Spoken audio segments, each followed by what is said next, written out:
Welcome to this featured interview. My name is Jade Wilson. I'm a parent trainer and advocate here at Pacer Center. When most people hear the term surrogate parent, they usually think of someone who carries a child for another person. However, in the context of special education, it has a completely different meaning. To help us better understand this role in special education, we're joined today by someone who knows it firsthand.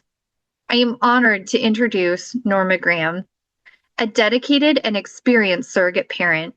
Over the past 9 years, Norma has served in this role for more than 80 children, bringing a deep well of knowledge and insight to the topic.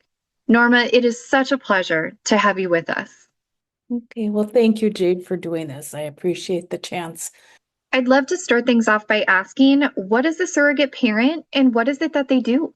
A surrogate parent is a person who fills in for an unavailable parent in the special ed process. And that can be for a child who is a ward of the state or has terminated parental rights. It could be a child who their parent, for whatever reason, is unavailable, but it allows the special ed process to proceed. I worked in the school system as a speech pathologist before this. I retired, but this is something that anyone who cares about kids could do. And it gives you a chance as a volunteer to um, network with people who share your interest in kids' education. Um, Absolutely. the requirements for doing this are um, the surrogate parent cannot benefit financially in any way from the child's education.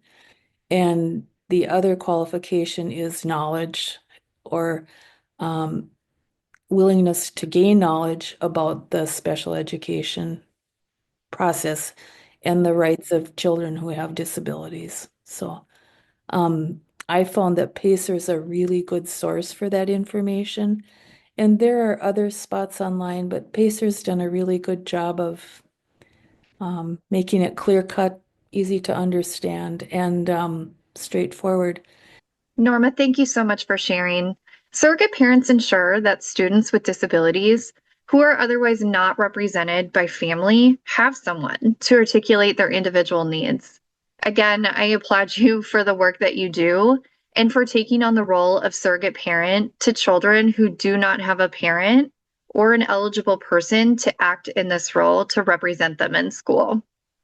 If you could, and I know that there have been many, share a time where your work as a surrogate parent has positively impacted a child. Well, I can tell you how I made the decision to be a surrogate parent. And this is kind of the flip side of um, the surrogacy, in that I was still employed as a speech pathologist, and there was a young girl who her English teacher kept saying she's special ed. And anyway, there was not a surrogate available to sign the paperwork to allow her to be assessed. And this went on about 3 to 4 months without an assessment. And she was 15 years old. And anyway, finally, a retired social worker just came into school and signed the papers, and there wasn't even a meeting. As soon as I could, I saw this child and began testing her. And within about four um, questions, I knew she couldn't hear me. And I found her staff and I said, I don't think she can hear. Well, sure enough, she couldn't hear. Her ears were so compacted with wax that um, they had to put her out and do surgery to remove it. And this child also needed glasses. These are two non-special ed interventions that needed to occur. And in fact, this child did not have a disability. She couldn't hear or see. Mhm. And I decided then that I would do this for every child I could when I retired. And I'm still doing it. But You're doing a wonderful job at it. the my point is it's not always to obtain services, but it's to identify children with a disability that's interfering with their access to their education.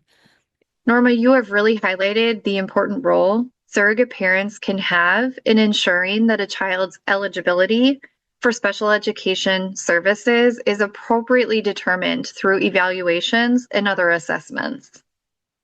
Given the significance of what you just shared, I think it leads perfectly into my next question. Why are surrogate parents in their role so important? Well, I guess, first of all, the federal laws mandate this position. They say that there must be someone in the parent role in the team that decides if a child is eligible for services because of a disability.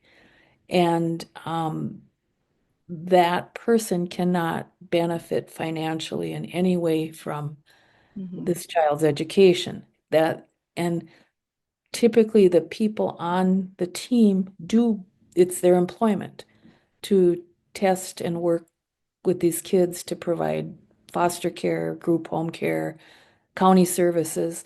It's people's employment. I'm usually the only person on the team that is not employed.